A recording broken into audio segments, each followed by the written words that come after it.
Hello everyone. In this module, we are going to learn about the processing the submission of forms, and following are the topics that we are going to discuss. Firstly, we will understand URL files. After that, we will understand HTTP method. Then we will learn about the types of form, and in last we will understand the view file. So let's begin. You all know that to execute any Django application, we need a view method, and the views in the Django are the Python methods that take URL request as a parameter and either return an HTTP response or throw an error such as 404 or depending upon the situation. And each view needs to be mapped with a certain URL pattern. For that reason, I am going to discuss the URL file first.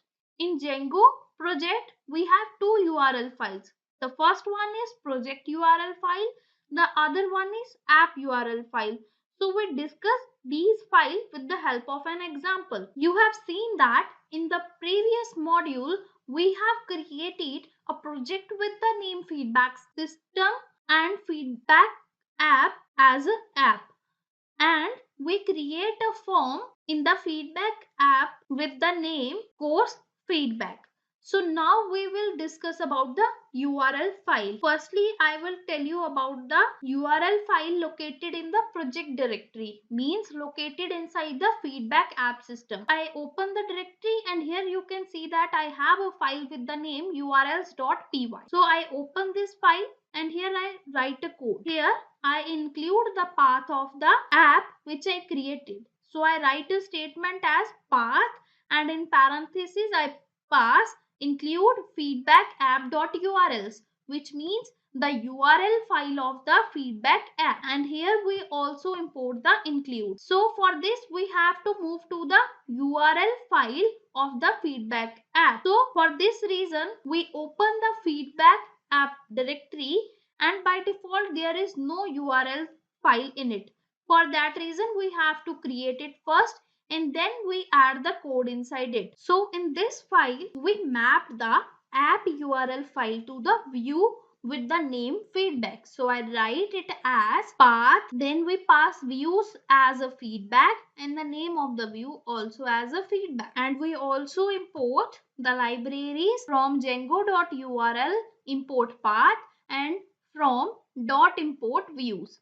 So it imports the view. So with this we discuss the both URL files located in Django project. So before we discuss the view file in the Django, we need to get familiar with the get and post method. So I will explain you both the method one by one. Using the post method, the browser bundles the form data, encrypt it for the transmission and then transmit it to the server and then wait for the server to respond. And in the get method, the browser bundles the submitted data into a string, then use it to compose a URL. And the URL contains the address where the data must be sent as well as the data keys and the value. Later I will explain you the both post and get with the help of an example. So now we will move one step further and learn about the types of form. So you know that view holds the logic that is required to return the information as a response in whatever form to the user. So we have to assess the form in the two types. The first one is unbounded, the second one is bounded.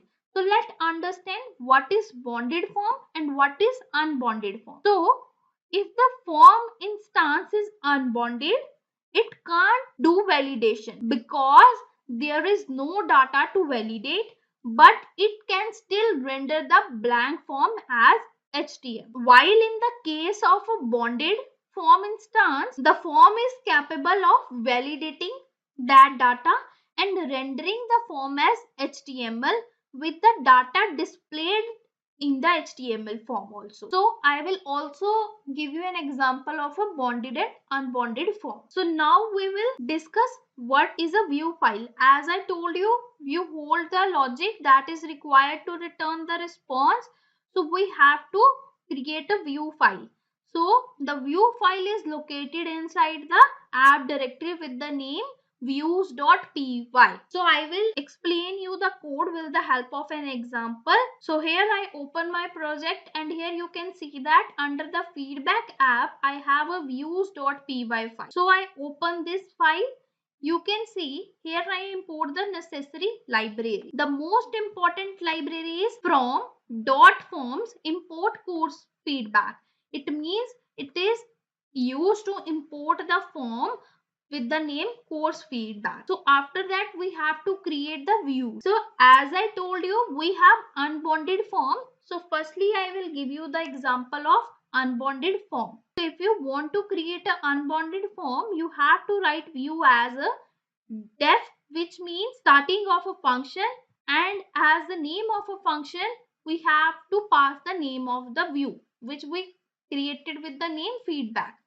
Then in the parenthesis we have to pass the request method. Then I create an object with the name form and I pass the course feedback method to it, which means I pass a form as a method to it. Then I use the render function to return the forms.html as a HTML page, and here I also pass key value as form.form. So this form is come from here as I initialize the object with the name form. So if you execute this code by passing the command python manage.py run server, it will not give you any output as we are not creating any HTML file. So I will explain you later about these HTML file. In this module we are only discussing about the view. So now we are going to create a other view. So here I create a view with unbounded form,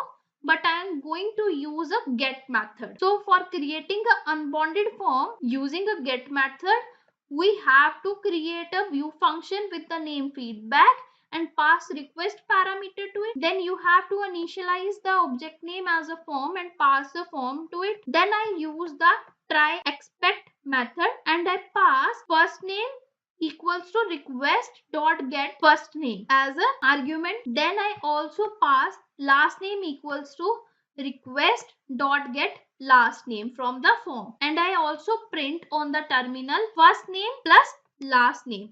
And in the accept method I pass the statement by passing the pass keyword. Then I return the render function which returns the index.html file and the form object. Till now we also not discussing about the index.html file. In the next module we will discuss about this. I hope you get a clear view how we create the view of the unbounded form using the get method. So now it's time to discuss about the bounded form using the post method. So for this I create a view with the name feedback. Then I use if statement. So this if statement check the request method is post or not. So as we are going to discuss about the post method, I specify the request method as a post. Then I create an object with the name form and I set its value to course feedback with the name of the form. Then I pass request.files along with the request.form to the form method as we also want to upload the file. You can see that when we create a forms, here you can see we also create the fields with the attachment. So here we create a form where we attach a files also. For this reason we add here request.files as a method. Then we use the if statement again and check the whether this form is valid or not, or you can say that we are checking the validation by using the form dot is valid method. And here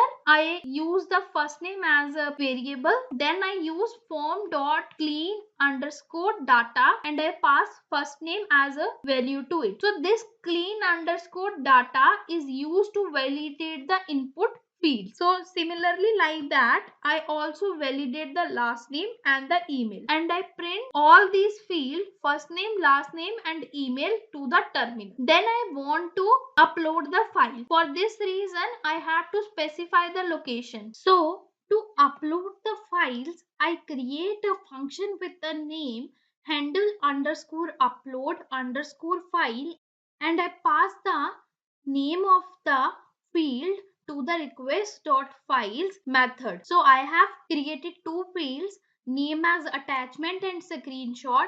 For that reason, I use this function two times and pass both the fields one by one. In first case, I pass attachment and in second case, I pass screenshot. So now I explain you this function which I created for uploading the file. So I create this function here. So I create a function with the keyword def and I name it as handle underscore upload underscore file and I pass f as a argument to it. Then I use the with open method and I pass the location where I want to save this file and then I use the for loop and write the location.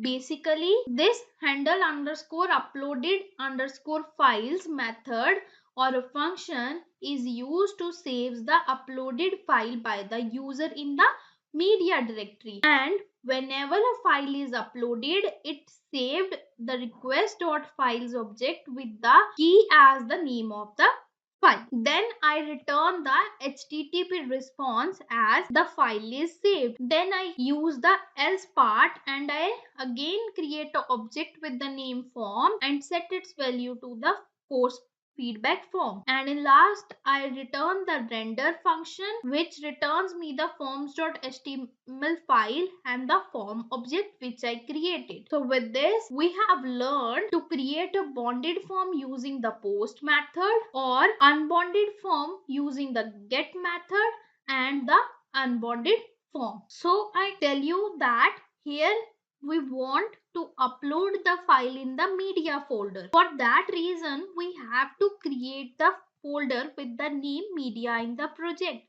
So here you can see that I create a folder with the name media. After creating it, we also have to define this folder in the settings.py file. For this, I open my settings.py file and here I pass the location of this media folder. I explain you these line of the code. Firstly, I import the OS. Then I create a variable with the name media underscore URL and I assign its value to media folder. So basically, this is the URL where the user can upload their files from the browser. Then I create a variable with the name media underscore root. This defines the root path where the file is saved. And I assign its value as os.path.join and in parentheses I pass base underscore dir and media. So this line redirects a Django to save all